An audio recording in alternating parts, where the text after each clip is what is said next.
when a woman is really turned on by a man, when a woman is really in love with a man, when she really respects him, she becomes utterly dependent upon him because she does not want him to leave. Because I'm being honest with you, right now, the energy that you're on is masculine energy. Oh God, no. No, why? Because you're comfortable. And this is the problem. You're comfortable with having to usurp your way.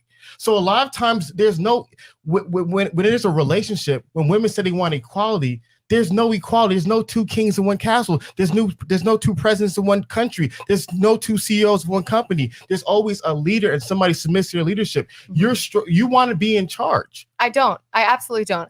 I will say my dating style, I love a man who will support me, lift me up, help me. But at the same time, I'm not going to relinquish all of my power. I understand it, but what I'm saying is that what you're communicating is an idea which you feel like you represent. But I'm telling you right now, from even communicating with you, from this conversation, talk to hundreds of women, the energy that you have is very masculine energy. Oh my God. You hear a lot in the red pill community, or sometimes like within the like religious community, about how women are by nature submissive. Like that is like how we naturally are, submissive to men. That's our nature, okay? And like, I kind of find this a little bit funny because like, I can't help but wonder, like, where does anybody get that idea from? Because, like, surely, like, to know the nature of something, you have to observe it in its own, like, natural habitat, right? Like, if you found some new species of animal and you wanted to understand its nature, like, you'd have to observe it to see, like, how it acts, right? Now, do you think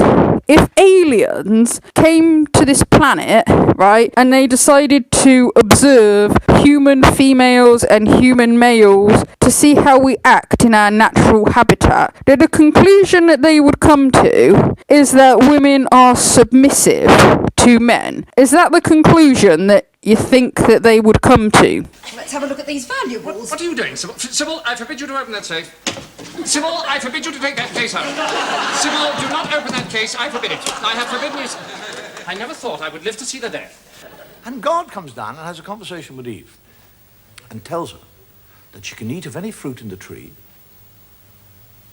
in the whole garden with the exception of one fruit tree. He's talking to a woman. He actually tells her not to eat of the fruit. And then when she said, which tree can't I eat? He said, that one over there. He points it out to her. And when he goes and hides, and she sneaks up to the tree, and a snake comes down and has a conversation. A snake. Now, if I see a snake, I'll back off. One starts talking, I'll crap myself.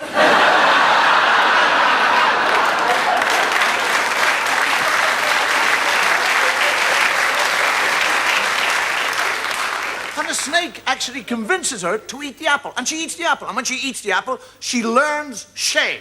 That's what happens when you eat apples. Now, she's not ashamed that she's disobeyed God or that she's eaten the apple. She's ashamed of one part of her body. That's all. She becomes ashamed of that area of the body. Now, why that area? Why not her elbow? Her nose. Do you actually realize that if Eve had been ashamed of her nose, every woman in the world now would be ashamed of your noses? You'd all be sitting here tonight with little nose knickers on.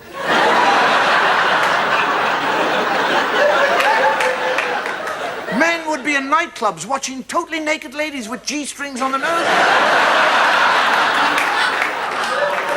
Take them off. Oh, I saw a nose. Oh. And this is the book. This is the book that you'll go into court and place your hand upon. And swear to tell the truth, the whole